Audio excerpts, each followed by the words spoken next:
Salve a tutti, bentrovati nella settimana di Qui Sicilia, trasmissione del Laboratorio Politico Alba Siciliana nello spazio di YouTube di Qui Sicilia con chi vi parla e l'amico Salvatore Ginaprelli. Salve.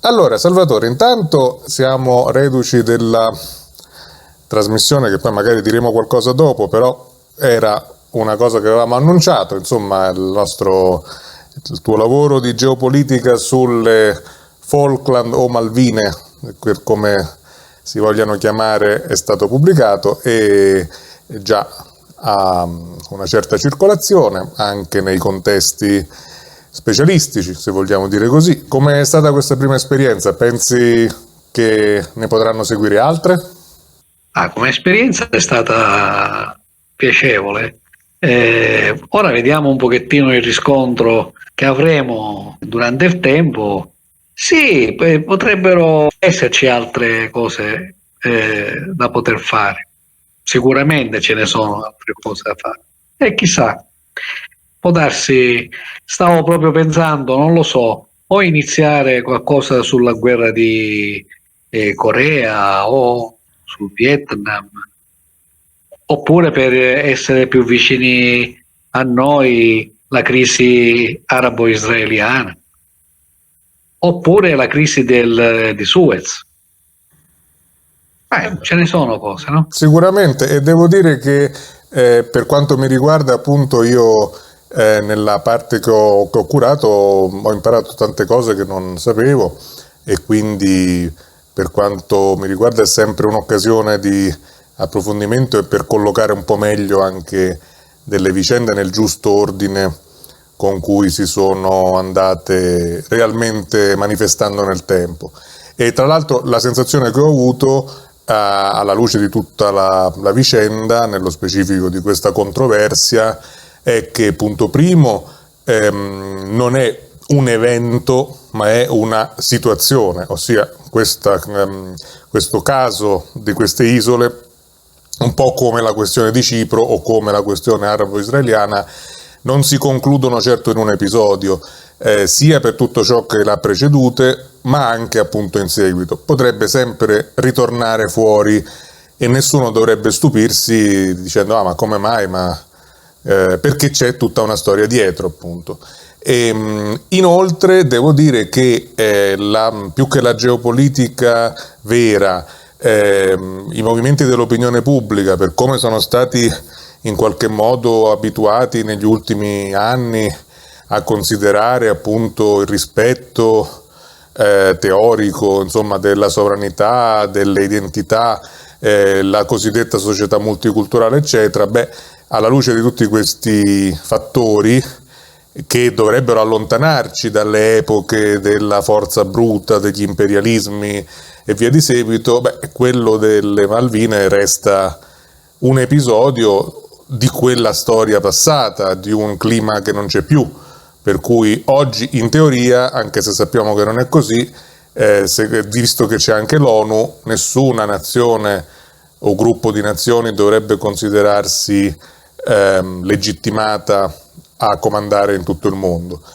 E visto che le cose stanno così, non c'è, secondo me, una base di consuetudine per la quale si possa giustificare il caso di una sovranità britannica su un luogo così lontano dalla Gran Bretagna, così come altri piccoli rimasugli che ci sono, parliamo di Gibilterra, parliamo ma anche di possedimenti francesi, di possedimenti spagnoli e portoghesi in giro per il Pacifico, cioè, la decolonizzazione ha interessato grosse realtà, tutte le parti dell'Africa, eccetera, e del Sud America e dell'Asia anche.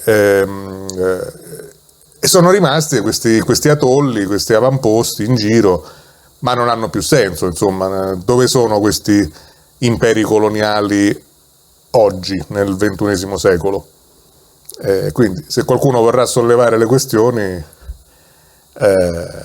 potrà farlo, voglio dire. Sì, sicuramente, ma il discorso di queste piccole isolette nel Pacifico sta forse nel fatto che la popolazione è ormai più creola, nel senso di origine proprio francese, con una minoranza minima dei locali, per cui si sentono molto legati ancora a quello che è il territorio metropolitano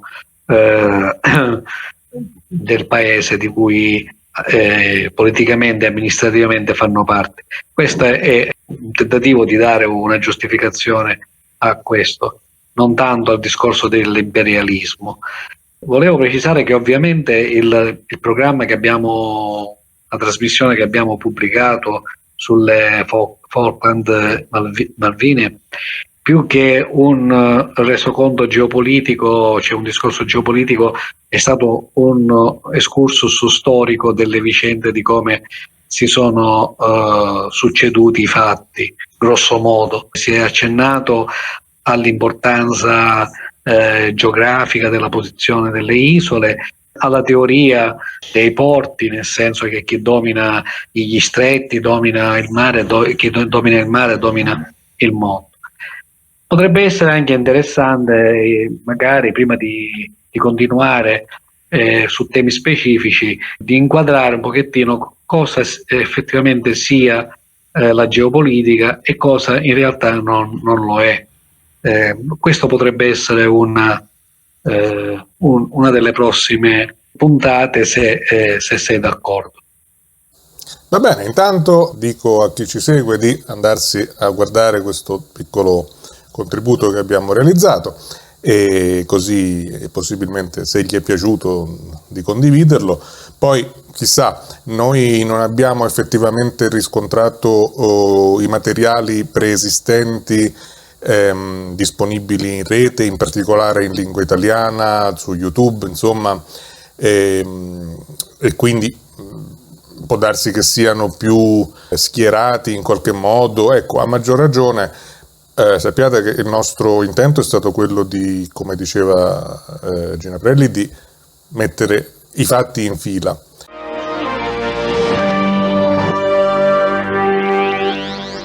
Torniamo invece alla nostra settimana. Si è aperta, come era prevedibile, dopo l'appuntamento delle elezioni amministrative, la fase di ragionamenti, perlustrazioni, verifiche in vista del rinnovo del governo regionale, che statuto speciale o no, comunque ha molte prerogative dal punto di vista dei soldi che gli passano davanti. Poi gestire molti soldi non significa necessariamente avere una sovranità su di essi e sulle politiche da fare con i soldi. Per molti aspetti il bilancio siciliano è così, è un passaggio di consegne di cose già dette, già obbligate in qualche modo. Ma in ogni caso, comunque, si dice dalle nostre parti, Salvatore, chi mania non pinia, quindi bene o male farsene passare dalle mani, magari qualche monetina resta impigliata tra le dita. E quindi è comprensibile che ci sia da parte dei maggiorenti, insomma, di questo notabilato che non brilla di nulla obiettivamente ormai in Sicilia, però è lì e vuole piazzarsi in qualche modo, ecco, capire con quale architettura superficialmente democratica. Ora sembra che il dibattito sia tutto incentrato quasi con un monopolio del centrodestra. Non so se sarà colpa del centrosinistra che non batte chiodo, che non fa sentire la voce dall'oltretomba, non lo sappiamo. Fatto sta che è così in questa prima fase, e soprattutto c'è la questione, direi, di partenza, cioè se si vuole continuare o insomma dare un appoggio, un sostegno in vista di un secondo mandato del presidente Musumeci, oppure invece no. E su questo è chiaro che stiamo parlando, tra l'altro mi si diceva che Musumeci non è più un indipendente rispetto alla compagine dei partiti nazionali, perché sarebbe ufficialmente entrato a far parte di Fratelli d'Italia. Prima di tutto io vorrei capire questa adesione a un partito nazionale, per me è una perdita di un fattore che aiutava forse nella definizione degli equilibri interni alla coalizione, perché quantomeno da un punto di vista di ruolo di garante, tra virgolette, Musumeci, in quanto non appartenente a nessuno dei partiti nazionali, poteva giocare un pochino un ruolo di garanzia, se vogliamo, in un qualche modo. Così invece diventa l'espressione del partito Fratelli d'Italia, laddove poi ancora una volta le eventuali fibrillazioni, scosse, disarmonie prodottesi altrove, a Roma e via di seguito, hanno ancora più probabilità di ripercuotersi, insomma di riflettersi nel contesto regionale, che è veramente l'ultima cosa di cui si avrebbe bisogno, anche perché tu ricordavi più di una volta per le elezioni amministrative a Palermo chi diceva ma tanto le decisioni non vengono prese qua, quindi insomma al solito è tutta una procedura un po' superflua quella del voto, perché la sovranità su Palermo è fuori dalla Sicilia. E se la sovranità sulla Sicilia, pure quella è fuori dalla Sicilia, ciò vuol dire che appunto quella tendenza che l'autonomismo in salsa lombardiana aveva cercato un pochino di mettere in campo, sta scomparendo completamente, e quindi ancora una volta gli equilibri e le figure che vedremo comporre la struttura del governo regionale possibilmente saranno solo espressione di elementi commissariali, come del resto fu quando mandarono Baccei, per esempio, no? Cioè gente mandata, e il richiamo al periodo dei viceré è inevitabile a questo punto. Non si dica che è una forzatura, perché francamente, dico, va. È il ritorno dei viceré, del vicereame, non è mai tramontato qui in Sicilia. Quel politico che ha detto che tutto ciò che avviene in Sicilia non viene, le decisioni non vengono prese in Sicilia, non era riferito solo alla questione elettorale di Palermo, ma globalmente per tutto ciò che riguarda la Sicilia, e a maggior ragione quindi il discorso del vicereame. Cioè. Poi Musumeci, non dimentichiamo che lui viene da una storia di politica di appartenenza a un partito nazionale, anzi nazionalista per eccellenza, come Alleanza Nazionale, poi ha orbitato attorno a Fratelli d'Italia, eccetera. Quindi non poteva essere altrimenti. Cioè quel discorso diventerà bellissima è stato un episodio magari per cavalcare un pochettino l'onda del momento, la ribellione nei confronti del fallimento della politica di Crocetta, del commissariamento con Baccei, eccetera. Quindi il passaggio a Fratelli d'Italia, se è vera questa notizia, non è altro che rientrare in un circuito nazionale che magari farà parte di accordi interpartitici, che magari non sarà lui il nuovo candidato alla presidenza della regione, però gli daranno qualche altro incarico, qualche altra cosa, cioè, rimanendo a livello territoriale non avrebbe avuto possibilità di poter continuare la carriera politica in altri, che so io, alle nazionali o altro di cui lui le sue aspirazioni. Questo è quello che penso io. Ecco, in realtà ciò può senz'altro riguardare il percorso individuale di un uomo politico che già tra l'altro ha avuto un ruolo al Parlamento europeo e anche in una fase finale, direi nella fase agonizzante di uno dei governi Berlusconi, lui ebbe un ruolo di sottosegretario, mi pare, ai lavori pubblici, ma insomma durò poco. Però francamente non è tanto la biografia politica di Musumeci ciò che ci interessa qui.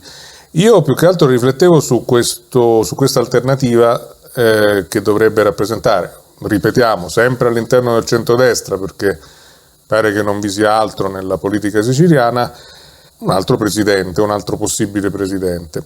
Non tanto perché qui adesso ci dobbiamo mettere a cercarlo o a pensare via di seguito, perché possibilmente potrebbero emergere anche dei nomi totalmente per noi non visibili prima di farli uscire. Quando fu, se ti ricordi, lo sfidante, diciamo, di Musumeci, che poi ha perduto, era una figura che non apparteneva nemmeno alla politica nel senso vero e proprio, era un rettore di università. E quindi chi mai può pensare, insomma, bene o male già solo come università ce ne sono più di una in Sicilia, quindi già quelle potrebbero essere un vivaio da cui tirar fuori. Il candidato sindaco a Palermo era un architetto, insomma pure lui poco visibile. No, invece mi sembra di aver capito che, almeno secondo Musumeci stesso, diceva il miglior candidato è Nello Musumeci, detto da sé. Il che fa un po' riflettere, perché che sia il migliore si può dire solo se si vedono gli altri che non ci sono. Questa narrazione, questa autocelebrazione per cui Musumeci dice di sé a scanso di equivoci che, come si dice, è il migliore, d'altra parte sembra quasi voler anche dire che è l'unico. Ora, se è l'unico non può essere il migliore. E verrebbe quasi da pensare che potrebbe essere anche l'ultimo, come il famoso ultimo dei Moicani, e per cui chi è affezionato a una certa epoca o a una certa tipologia di figure politiche non ha che appellarsi a lui, perché dopo di lui si è perso lo stampo, insomma. E quindi dovremmo anche pensare cosa sarà di noi dopo i prossimi 5 anni, perché che facciamo? Lo mettiamo lì per un terzo mandato? È una grossa crisi che ci si presenta. Comunque sia, quando alle votazioni per qualsiasi cosa viene presentata una sola alternativa, francamente ha poco senso tutta la faccenda.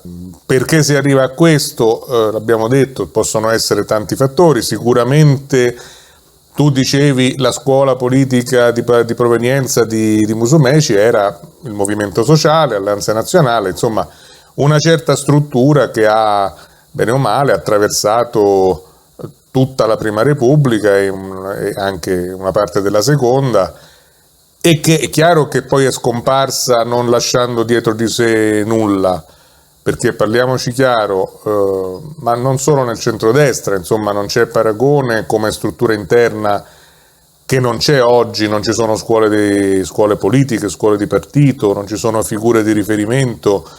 Questi partiti dei like su Facebook o delle comparsate televisive del segretario di turno non hanno una classe formata, diciamo, degna di questo nome a livello locale, e quindi forse è vero che ci sarà un problema, insomma, o si ridefiniscono i ruoli di governo, oppure bisogna tornare a formare delle persone che abbiano un minimo di capacità, perché altrimenti, se no, dobbiamo mummificare Musumeci e tenercelo lì tipo Mao nella teca e lo facciamo presidente per l'eternità.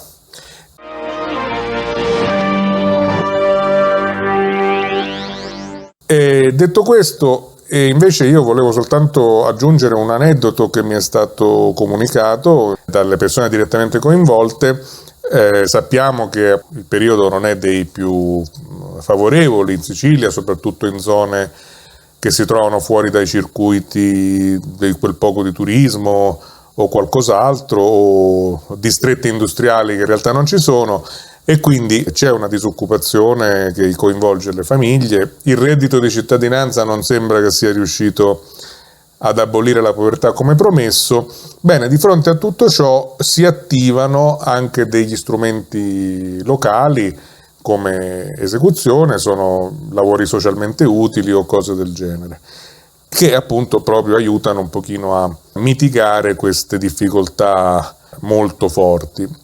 C'è il problema che però in alcuni casi, io ho rilevato un caso in provincia di Caltanissetta, il caso del comune di Mazzarino, dove l'accordo, praticamente la proposta che il comune si ritrova a fare a questa parte dei suoi cittadini più deboli e fragili, è una proposta che io vorrei sapere se i dipendenti comunali di quel comune sarebbero disposti ad accettare per sé, ovvero che periodo di utilizzo, insomma, di questa manodopera per varie attività, spazzamento strade o cose del genere, è nel periodo estivo, adesso appunto luglio, agosto, eccetera.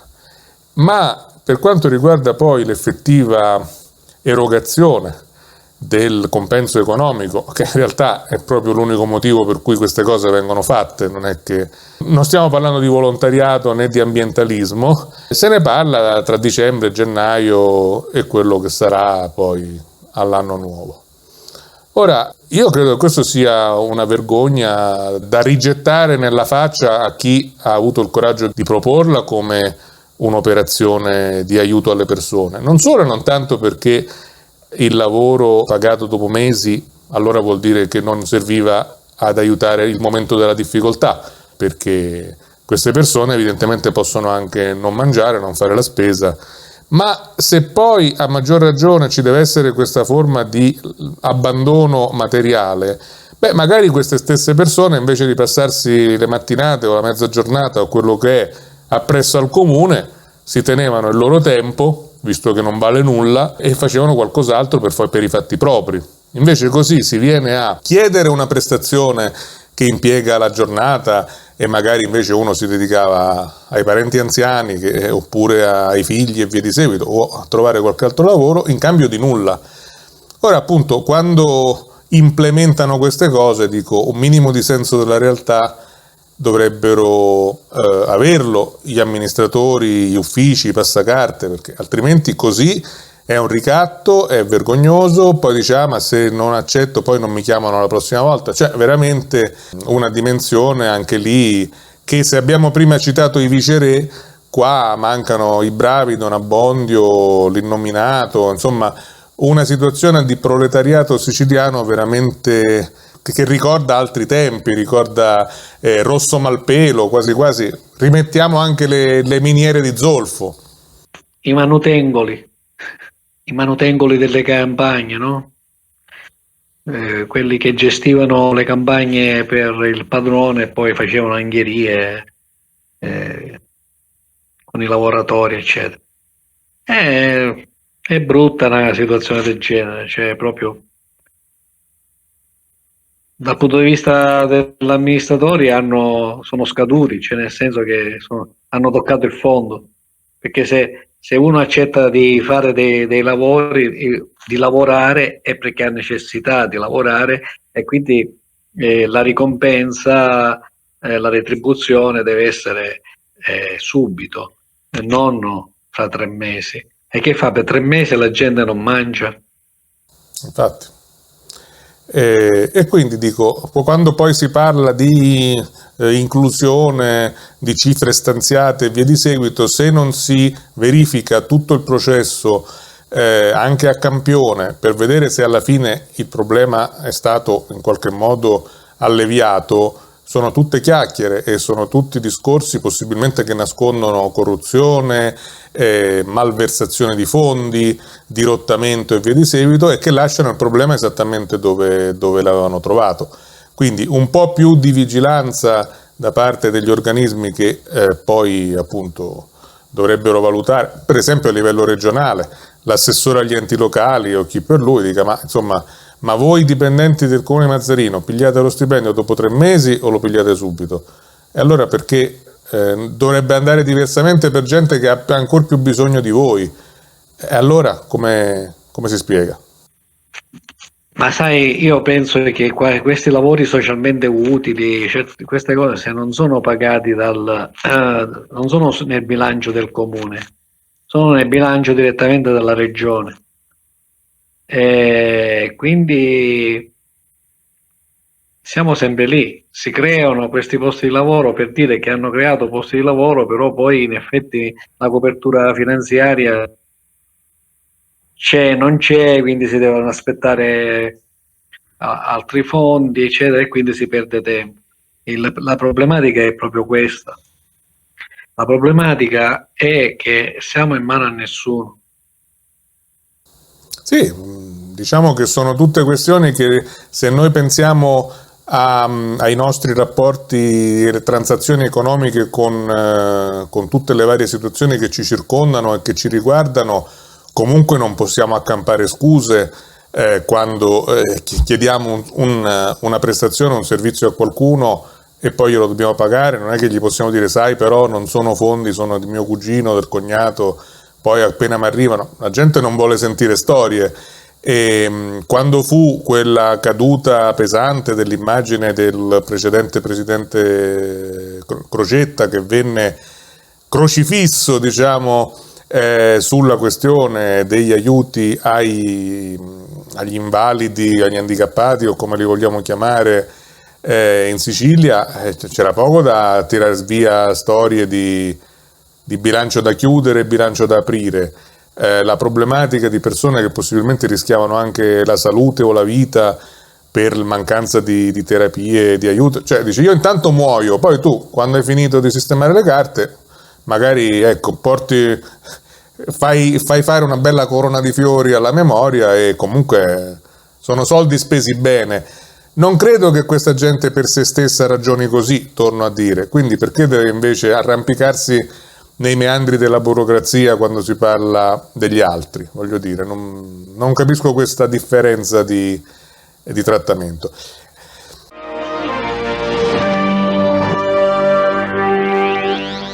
Passando all'ambito nazionale, devo dire che se, come si diceva, se Atene piange, Sparta non ride. E in realtà questo per dire che non si tratta solo di questioni locali, regionali, però ecco, un aspetto che volevo proprio registrare, insomma, in questa fase, che sappiamo essere particolarmente complessa dal punto di vista delle politiche estere, ma che, siccome noi stiamo facendo delle famose sanzioni, no? E queste sanzioni stanno funzionando alla grande, bisogna vedere dove.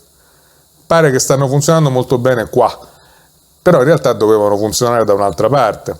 Ecco, anche qui sono venuto a contatto direttamente con gli interessati di un'altra vicenda che ci riguarda tutti come consumatori, però a volte non sappiamo cosa c'è dall'altra parte, partendo da tutti i beni di consumo, però in particolare a me è capitato di sentir parlare delle pizze, pizzerie e pizza da asporto, insomma quell'attività lì che sappiamo è molto diffusa, insomma, e credo anche che in linea di massima possa essere abbastanza redditizia, insomma, visto che la ristorazione è una delle poche cose che reggono nell'economia nazionale.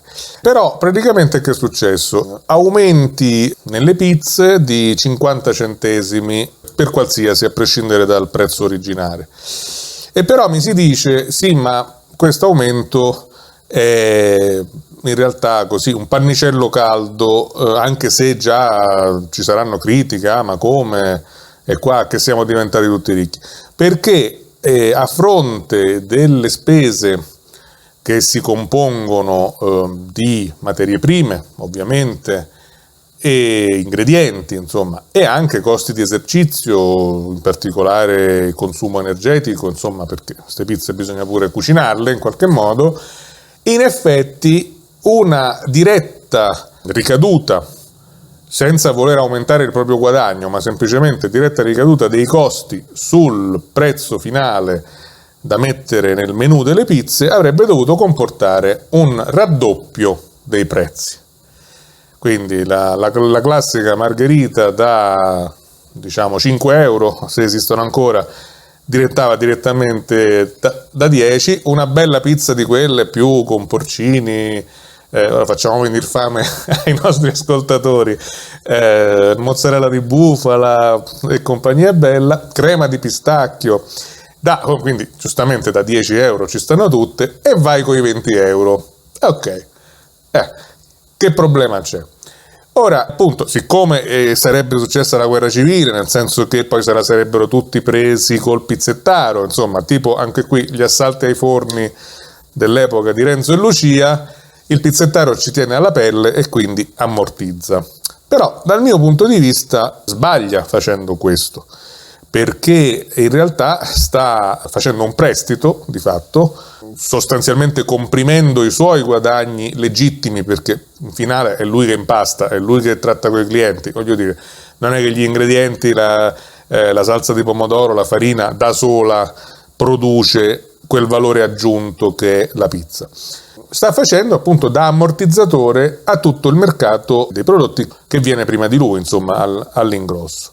E secondo me avrebbe dovuto fare una cosa diversa, e cioè andare in ferie per un mesetto, dicendo: guarda, visto che la situazione è questa, invece di farti l'ordine di tot sacchi di farina e questo e quest'altro, olio, non ti ordino proprio nulla perché per un mesetto sto chiuso e poi ci rivediamo tra un mese.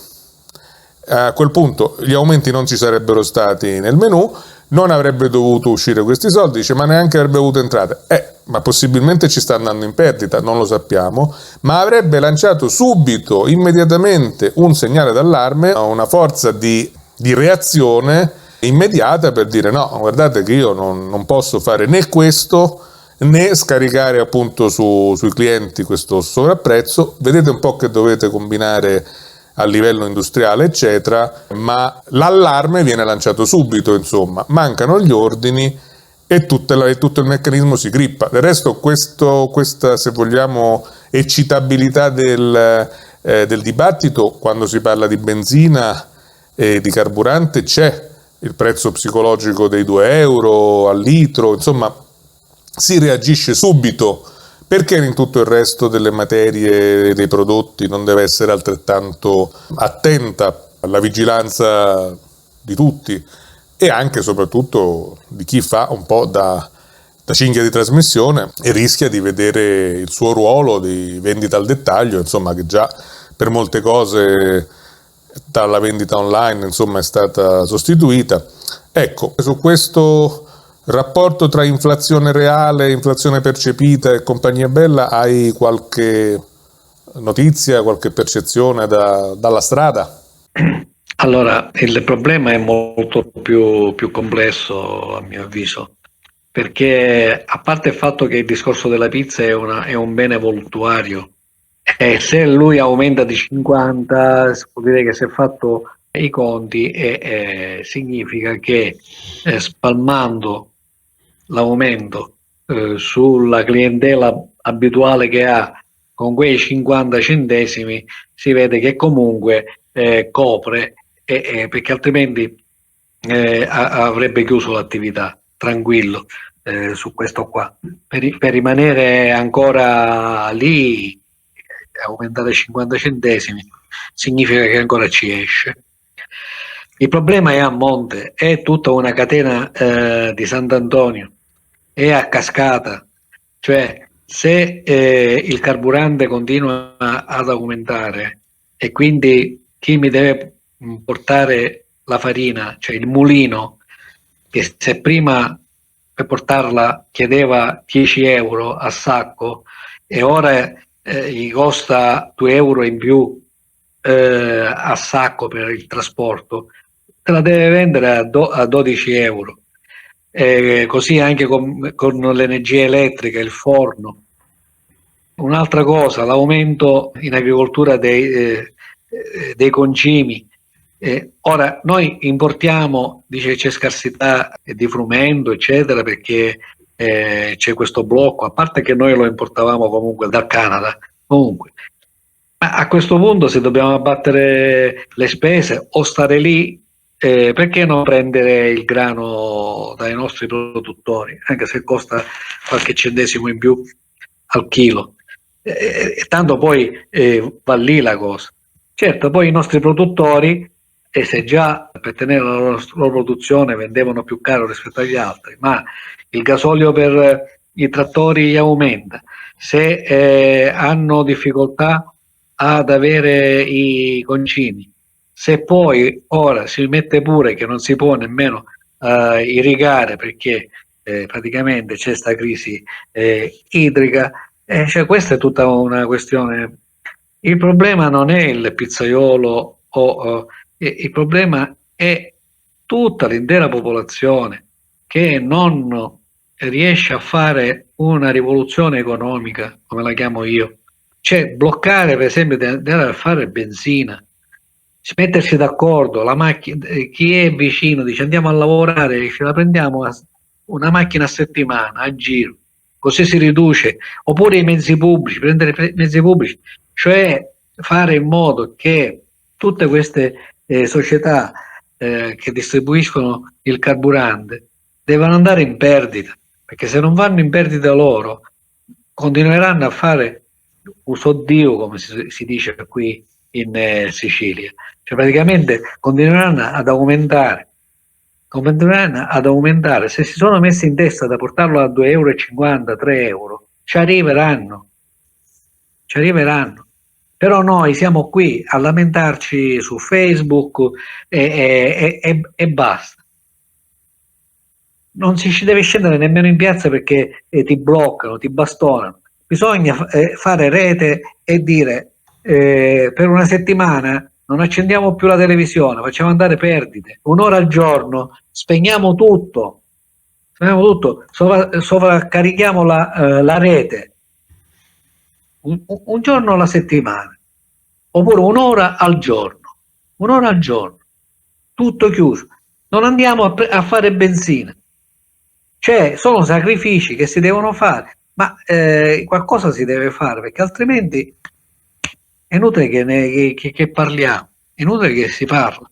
Tu hai parlato anche appunto dei consumi idrici, in realtà su questa è la nuova problematica, insomma sta tornando, se vuoi, la nostra amica Greta, in qualche modo tutti quelli che le vanno appresso, non so se poi avranno problemi di derattizzazione in casa perché stanno raccomandando di niente, l'acqua usarla solo come l'acqua di Colonia, insomma 2 gocce dietro le orecchie e basta più perché dobbiamo vivere bene in natura con appunto la sporcizia perché così si risparmia l'acqua. Volevo chiederti prima di tutto se sei d'accordo su questa impostazione, se vogliamo civica o di senso civico, per cui effettivamente il problema nasce dai comportamenti dei singoli e quindi i singoli devono appunto cambiare il loro modo di vivere perché così risolveremo il problema, o non ci siano altre cause.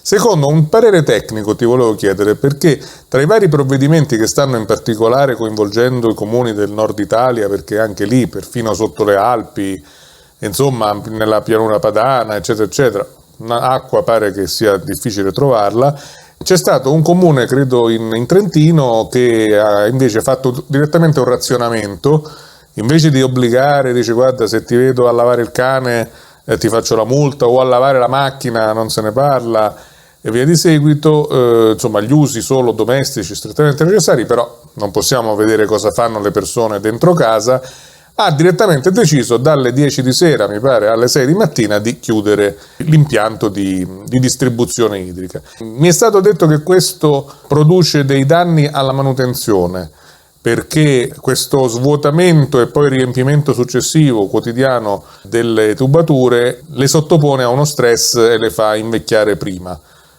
Se ti risulta questo, e poi sulla questione appunto di chi è la colpa, dobbiamo farcene carico noi cittadini o c'è un altro problema per l'acqua? Per il primo punto, qui si devono mettere d'accordo, perché non mi puoi dire di tenere le mascherine, di vaccinarmi per problemi di salute pubblica e poi mi dici che mi devo fare il bidet una volta al mese. Qui bisogna mettersi d'accordo se la sanità pubblica ha un valore per qualsiasi problema. Che le persone devono un pochettino educarsi, ma nel senso che se lavi i piatti, invece di lasciare il rubinetto sempre aperto con l'acqua che scorre, nel tempo che tu insaponi, eccetera, lo chiudi e poi utilizzi questo. Però, insomma, per l'igiene personale non puoi. Il discorso del comune del nord che ha razionato eh, potrebbe essere una soluzione relativa perché se lo chiudi dalle 10 alle 5 di mattina, alle 6 di mattina, penso che tutte le persone eh, faranno scorta, si riempiranno prima che chiudano i rubinetti, le condotte, si approvvigioneranno di bidoni e cose, quindi grosso modo l'acqua verrà consumata lo stesso. Dal punto di vista tecnico, io non sono un ingegnere idraulico, però certo, il discorso che se la condotta non ha un ritorno, c'è un circuito chiuso che poi ritorna di nuovo nel pozzo, certo questo non utilizzo finisce per dare pressione alle valvole che nel tempo potrebbe portare delle conseguenze di manutenzione più, e di usura più, più ravvicinata alla manutenzione, perché altrimenti voglio dire, se io normalmente faccio una forza di, diciamo, un numero 5, perché mi è sufficiente a far fluire questo fluido e poi a distribuirlo. Se mi si chiude e le uscite io li trovo bloccate, continuando a immettere, io questo 5 non è più 5 ma diventa 7, 8, che va a spingere in queste saracinesche, in queste cose qua. E quindi prima o poi qualche perdita, qualcosa la potrebbe, anche tutta la condotta, aumentando le pressioni, se non sono, se non sono state diciamo dimensionate bene. Ma sappiamo che per esempio da noi ci sono condotte idriche che risalgono vecchissime, che sono con la brodo, la ruce, eccetera, quindi anche questa pressione potrebbe magari far cedere qualche giuntura, qualcosa delle condotte. Questo sì, penso che ci potrebbero essere problemi, ma la cosa si deve risolvere, allora innanzitutto appunto, andando qui nel nostro vicino, sistemare tutta la rete idrica, perché la maggior parte dell'acqua si perde durante il tragitto, perché al contrario di chi che chiude e gli funziona le tubature, qui anche se chiudono le perdite continuano a esserci perché è un colabrodo. Ma per esempio il recupero dalle acque reflue, a Cappandano d'Arci si era fatto un bacino per appunto depurare le acque reflue, poi attraverso la fitodepurazione eccetera si otteneva dell'acqua che non era per uso ovviamente potabile, ma per l'irrigazione delle campagne, oppure per l'utilizzo industriale, quindi era un riciclo. Ma il problema è anche che le nostre falde acquifere si sono impoverite perché c'è troppa cementificazione, troppa impermeabilizzazione delle strade, eccetera, quindi difficilmente quest'acqua ritorna in falda, diventano le strade fiumi e poi si va a disperdere, a parte che poi scorrendo sull'asfalto si viene a contatto con inquinanti, eccetera. Ci sarebbe tutto un discorso che non possiamo risolvere dall'oggi a domani, siamo in ritardo su questo, però lo so, si potrebbe già iniziare a prendere l'acqua che cade dai tetti, dai fluviali, interrarli, trovare un perdente, perché quella è pulita, non è con l'asfalto, e quindi va in falda direttamente. Una parte potrebbe essere riutilizzata a livello condominiale per le aiuole, per innaffiare le aiuole, le piante, così e in qualche modo ritorna in circolo con la evavotraspirazione delle piante. C'è troppo poco verde. Capisco che io vivo in un mondo utopico, però se non si comincia a fare certe cose, no.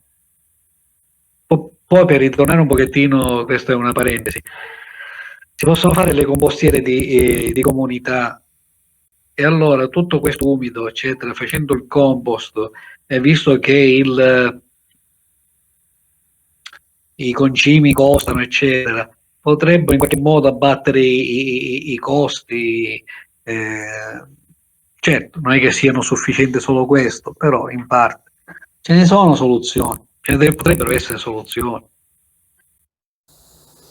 Ma io su questo appunto mi è stato detto che una promessa che il nostro presidente Musumeci fece all'inizio del suo mandato riguardava proprio la capacità di raccolta degli invasi in Sicilia, tutte le varie dighe e compagnia bella, condotte, consorzi di bonifica, eccetera, che è stato da sempre un dibattito, un tema, insomma, soprattutto per gli agricoltori, ma poi diventava anche un tema per uso civile in certe estati particolarmente problematiche.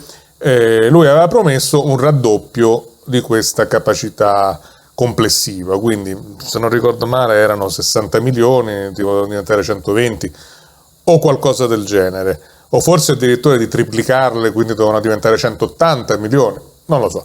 Anche la Sicilia doveva diventare bellissima. Doveva diventare bellissima e soprattutto molto, molto piena di acqua.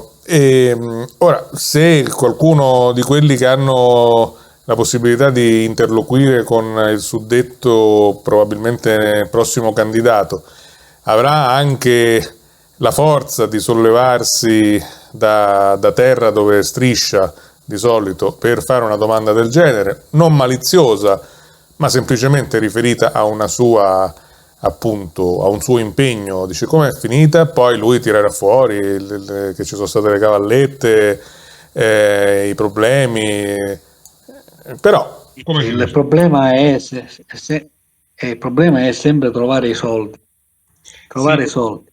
No, dico... Ora, certo, magari fare qualche fiera del cavallo in meno in questo momento e aggiustare qualche cosa in più, questo ci stava sicuramente. Poi magari quando si sistemano queste cose puoi fare tutte le fiere del cavallo. Ma tra l'altro la fiera del cavallo nel programma non c'era, l'aumento delle capacità di raccolta idrica della regione invece sì, quindi se permetti una delle due cose aveva quella, insomma, era un impegno elettorale. Se non arrivano i soldi rimane lì. Ma vedi, a livello elettorale si può dire di tutto, poi bisogna vedere se c'è la capacità e la capacità e la volontà di mettere in atto determinate cose. E mi pare che proprio questo è il momento. Cioè, ma se la cosa più semplice da fare era la cosa più semplice da fare era immediata, che non c'aveva un costo di nuova realizzazione, era quello di pulirli in modo da ripristinare la volumetria di raccolta dell'invaso. Quindi lasciamo stare. In ogni caso, appunto, adesso penso che a breve, visto che siamo a luglio e ci abbiamo ancora tutto l'agosto, insomma, potremo constatare questa ultima estate di Musumeci se, come si sta dicendo ora, a differenza di tutto il resto dell'Italia, qui problemi d'acqua non ce n'è, quindi addirittura avrebbe fatto meglio degli altri. Questo viene detto adesso, vediamo la prossima settimana, tra 10 giorni, 15 giorni, se reggerà la struttura della distribuzione dell'acqua in Sicilia, può darsi che questo dimostri in qualche modo che qualcosa è stato fatto a livello governativo. Se no, dovremmo dire che non è così. Ma io ho visto servizi sul TG3 regionale, qualche TV privata, che gli agricoltori sono in difficoltà. Sono in difficoltà, non c'è acqua. Cioè, non può dire che siamo messi bene. Forse nella rete idrica, che non mancherà nel rubinetto di casa, ma il fatto dei consorzi di bonifica che sono chiusi, che ci sono le SAIE, cosiddette SAIE smantellate, tubazione arrugginita, eccetera, che non fanno arrivare acqua. Ma ci sono raccolte ormai anche il pascolo, non c'è più nemmeno il pascolo per le pecore e altro, per gli ovini, bovini. Cioè, come fa a dire che siamo messi meglio degli altri? Cioè, non lo so, può darsi che non lo so, che io vivo eh, fuori dal tempo, cioè, intanto le notizie sono queste. Io lo vedo anche quando vado a fare la spesa al fruttivendolo, ci sono delle cose rachitiche, cioè, gli aumenti delle cose, perché acqua non ce n'è, c'è un raccolto inferiore. Non lo so, non lo so. So solo semplicemente che così non si può andare avanti, non si può continuare a. Ma non è questione di Musumeci, perché qua ripetiamo il vicereame, cioè qui ci può essere Zeda o un altro di un'altra estrazione politica, corrente, ideologia, eccetera. Siamo sempre lì, non faranno niente.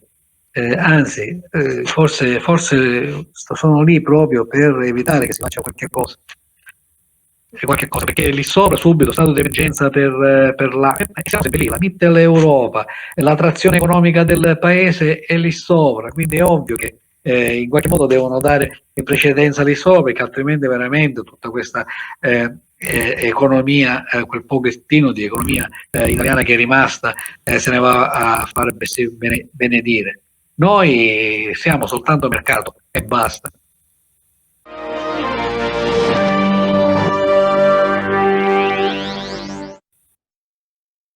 Bene, cerchiamo di utilizzare al meglio il tempo che ci resta, perché tra l'altro la settimana ha avuto varie novità per quanto riguarda la guerra che stiamo facendo senza farla. Ci sono prigionieri britannici che in realtà dice no, non sono mercenari, sono in mano ai russi, ma dicono che fanno parte dell'esercito regolare ucraino e rischiano la condanna a morte, insomma di tutto e di più. Di questo ne avevamo parlato già in precedenza. Io ho sentito un paio di cose che mi hanno lasciato perplesso. Dice, sempre per quanto riguarda la fornitura di armi, che non sono mai abbastanza, non sono mai quelle giuste e via di seguito, le famose armi a lungo raggio. Si è detto che effettivamente chi di dovere ha spedito delle armi a lungo raggio nelle mani delle forze ucraine, ma che per il momento hanno il munizionamento a corto raggio. Mi sai spiegare, Salvatore, questo mistero? Cioè, come il fucile caricato a sale?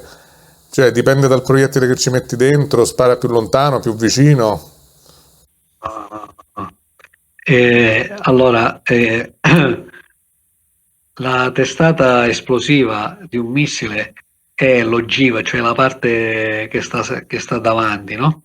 Che poi all'impatto oppure con un timer o un sensore a una certa altezza da terra lo fa esplodere. Il resto del missile è combustibile che gli permette che gli garantisce la gittata utile massima che può fare. se è come il pieno della macchina. Se io con 30 euro faccio 100 chilometri, per dire, se io invece di 30 gliene metto 15, ne faccio 15 chilometri, cioè ne faccio 50 chilometri, insomma. Cioè è una questione di capacità di spinta del missile. Ma secondo te questo è stato anche un modo per poter mandare comunque questa predisposizione del cannone, dell'obice, che poi alla bisogna... No, scusami, se parliamo di munizionamento... È munizionamento del sistema di lancio missilistico. Allora, il discorso è, almeno la giustificazione che davano, era per evitare che magari qualcuno dei generali, chi li usava, potesse colpire, aggravando la situazione dal punto di vista della politica internazionale, il territorio russo. E quindi hanno dato sì il sistema, però con missili, diciamo, depotenziati, dal punto di vista come è gittata. Dico, questa scelta, questo modo di procedere, a me sembra che possa avere un senso solo nel quadro di comunque aver fornito, per la necessità magari in un secondo tempo, l'apparato che può sparare ciò che può andare molto più lontano, e quindi è già una messa in atto di un potenziale offensivo che arrivi appunto nel territorio dello Stato nemico. Potenzialmente ti sto dando un lanciatore che potenzialmente può arrivare a 500 km, 600 km. Però tutto dipende, quindi potrebbe essere che se cambia la visuale politica di chi ha fornito queste armi, certo, com'è che adesso gli sta fornendo munizionamento, missili, quelli che sono depotenziati dal punto di vista della capacità di gittata, nulla toglie che gli può dare quella buoni, cioè no buoni, nel senso che hanno la capacità di percorrere una gittata maggiore. Questo. L'artiglieria vera e propria può arrivare a 30-40 km.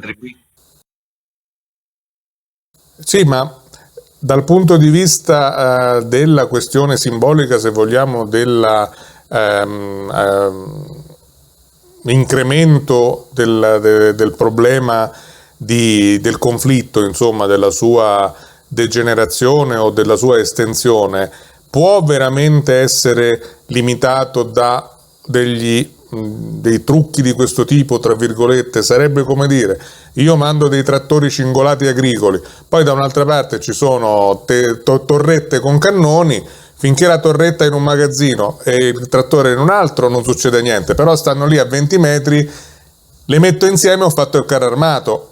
Cioè, voglio dire, no? Questo è tutto possibile.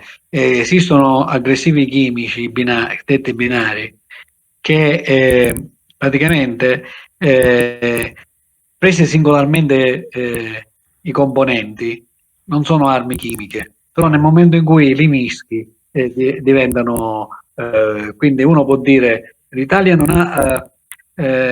ha armi chimiche, però basta che hai un'industria di insetticida, questo te lo posso garantire, che ti fa un'arma chimica. È una questione di dosaggio, no? O per lo scarafaggio o per la persona. È una questione di grammi e di peso di chi va a essere colpito. Tante volte si sente dire, allora, in agricoltura, quando buttano gli anticrittocamici, cioè tu vedi l'operatore che si mette bandato, maschere, guanti, eccetera, e va a irrorare le piante da questo. Tante volte si è sentito dire che contadino muore perché non si era protetto bene, eccetera. Quelli sono tutti aggressivi chimici. Quindi è ovvio, cioè io posso dirti che ti mando una cosa e poi magari sotto banco ti mando anche cose più potenti. Questo certo. Però così sta cosa non lo so quando finirà e come finirà.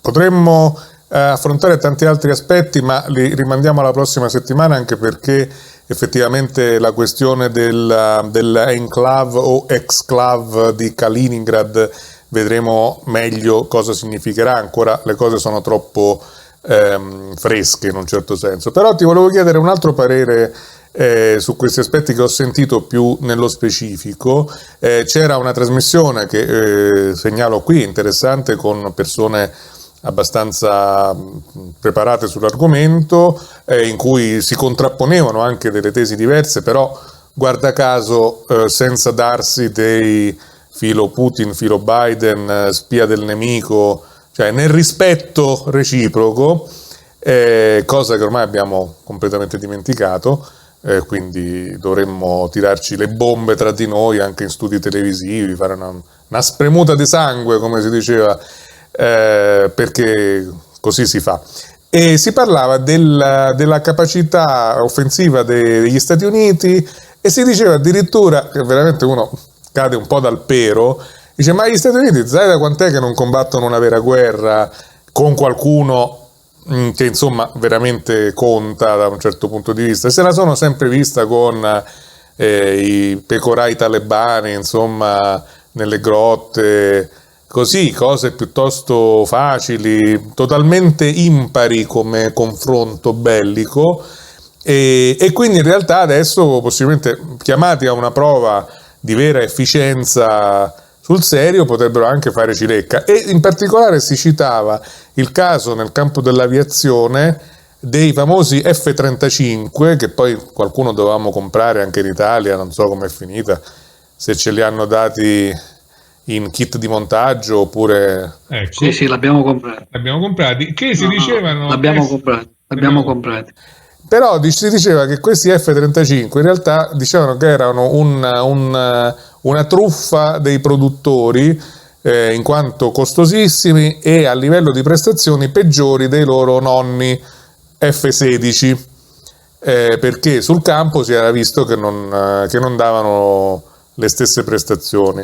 Ecco, c'è anche questo aspetto che riguarda il mercato della produzione delle armi, che possibilmente produce cose che non sono effettivamente convenienti o efficienti, però poi tramite il lobbismo nella politica i governi le comprano, perché le comprano, poi però alla fine il cerino in mano se lo trova l'esercito che lo deve usare.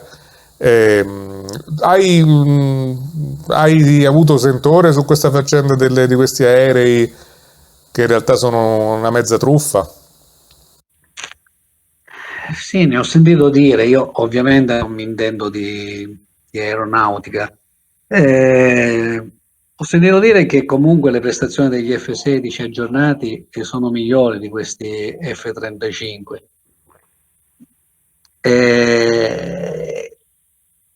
Che dirti? Non sono nel campo, quindi non saprei dirti. L'Italia ce n'ha F-35A che decollano dalle basi a terra, e poi ha la versione F-35B che decollano a corto raggio dalle portaeromobili, portaerei, e poi atterrano verticalmente. Che hanno sostituito i Sea Harrier che c'erano sulla Garibaldi prima. Sinceramente il problema è che quando un'alleanza atlantica c'è un produttore il, eh, il partner di maggioranza ti impone di acquistarli e li acquisti. Quindi la Cavour è andata in America per imbarcare questi aerei, per fare tutti gli adattamenti per poter far decollare e diciamo atterrare, e quindi anche l'addestramento dei piloti su questo. Poi sull'efficacia non te lo so dire. Io posso dirti che tempo fa, e infatti ora li stanno dismettendo, l'Italia aveva necessità di sostituire i famosi F-104, che erano chiamati anche bare volanti. Praticamente era un aereo costruito attorno a un missile, avevano tanta velocità, eccetera, però le manovre, essendo che aveva le ali corte, quindi per fare delle giravolte, delle cose, delle manovre, si doveva allargare tanto, mentre invece c'erano aerei che subito si giravano. E fu fatto un aereo di produzione italo-brasiliana, la MX. E la MX quando entrò in servizio cominciò di tanto in tanto che perdevano un motore. Io essendo contraereo ho visto subito la differenza, che una cosa era che fare un F-104 che correva, e questi qua sembravano sempre fermi allo stesso posto, perché raggiungevano le velocità molto inferiori, e se ne lamentavano pure i piloti. Quindi ogni tanto qualcosa che non serve, insomma, si acquista. Quindi ora poi li hanno impiegati, cioè utilizzare per attacco al suolo, cioè attacco, missione si dicono CAS, sostegno ravvicinato alle truppe, diciamo, sul terreno, quindi un bombardamento ravvicinato. Per questo, che poi tra l'altro potevano fare anche gli MB, cioè quelli delle frecce tricolori dell'Air Marchi, che ora si chiama Leonardo, potevano fare la stessa cosa degli attacchi ravvicinati. Che dirti? Siamo qua. Bene, no, sono aspetti appunto che se non ci sei tu che ce li illustri, dove li andiamo a pescare, insomma.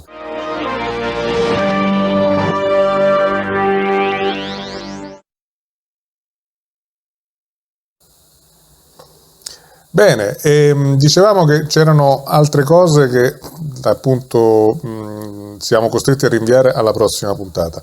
Per il momento ci salutiamo qui, vi invitiamo ad andarvi a vedere il nostro piccolo lavoro sulla guerra delle Falkland, dette anche Malvine.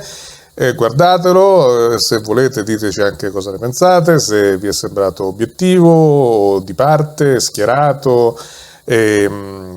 Filo, questa volta non ci sono i putiniani di mezzo, filo argentino, filo Thatcher, visto che era la Margaret Thatcher che insomma si è fatta sentire su quella situazione, e vedremo un po' se ci sarà un buon riscontro, insomma faremo anche qualche nuova proposta di questo genere. Gli argomenti non mancano. Per il momento vi salutiamo e ci diamo appuntamento alla prossima trasmissione. Alla prossima.